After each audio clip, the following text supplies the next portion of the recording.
ડભોઈ તાલુકાના સાઠોદ ગામે સ્માર્ટ મીટરના વધેલા વીજ બિલને લઈને ગ્રામજનોમાં ભારે રોષ જોવા મળ્યો. મોટી સંખ્યામાં ગ્રામજનો ગ્રામ પંચાયત કચેરી ખાતે એકત્ર થઈ MGVCL સામે ઉગ્ર વિરોધ નોંધાવ્યો હતો. ગ્રામજનોના આક્ષેપ મુજબ અગાઉ 2 મહિને એક વખત બિલ આવતું હતું, જ્યારે સ્માર્ટ મીટર બાદ દર મહિને બિલ આવી રહ્યું છે અને કેટલાક ગ્રાહકોને અગાઉની સરખામણીએ 3 થી 4 ગણું વધુ બિલ મળ્યું છે.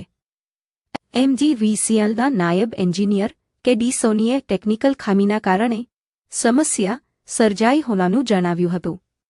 કિમના જણાવ્યા મુજબ આશરે 4000 ગ્રાહકોને અસર થઈ છે અને વધારાના બિલમાં સુધારો કરી રકમ આગામી બિલમાં એડજસ્ટ કરવાની ખાતરી આપવામાં આવી છે. જો કે ગ્રામજનો હજુ પણ રોષે ધરાયેલા છે અને સમસ્યાનું કાયમી નિરાકરણ નહીં આવે તો સ્માર્ટ મીટર તોડી કાઢવાની ચીમકી ઉચ્ચારી છે.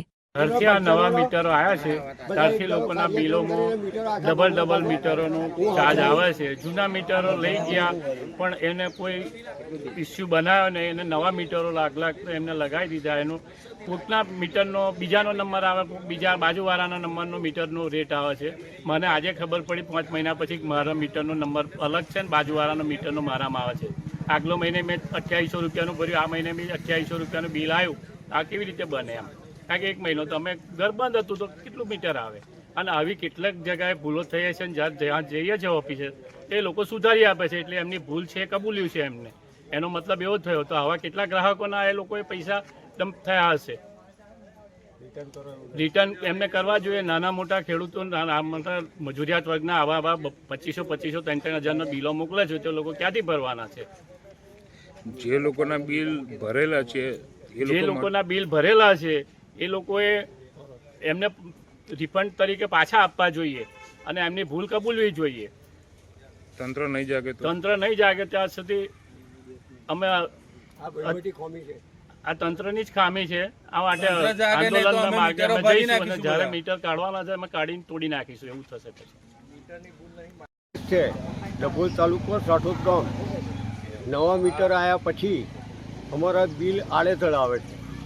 જે ભરતા હતા એનાથી ડબલ બિલ આવે છે અને વહીવટી ખામીને અંગે 100 રૂપિયા બિલ થતું હોય એને બદલે 200નું બિલ ઉધારીને આવે છે. DEBની ઓફિસે જઈએ તો સુધારીને આપે છે. મારું પોતાનું બિલ છે તે 5,549 હતું. ઓફિસે ગયા પછી 3,150 થયું.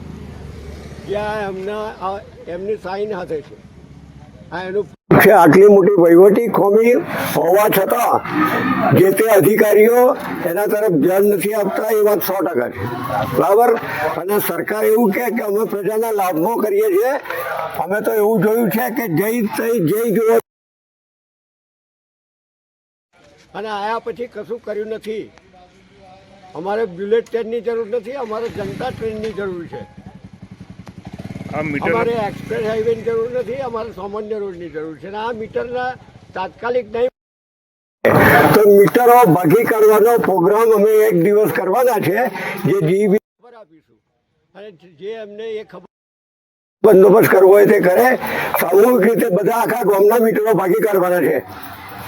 આજ રોજ મધ્ય ગુજરાત વીજ કંપની લિમિટેડ ડભોઈ રૂરલ દ્વારા જૂન મહિનામાં જે ગ્રાહકોને લાઇટ બિલો આપવામાં આવ્યા છે એ ગ્રાહકોના રૂટ કોડ ચેન્જ થવાના હિસાબે એમના બિલોમાં ઇલેક્ટ્રિસિટી ડ્યુટી, જેને આપણે ED તરીકે દર્શાવે છે, એમાં થોડીક ગણનામાં અચોકસાઈ થયેલી છે.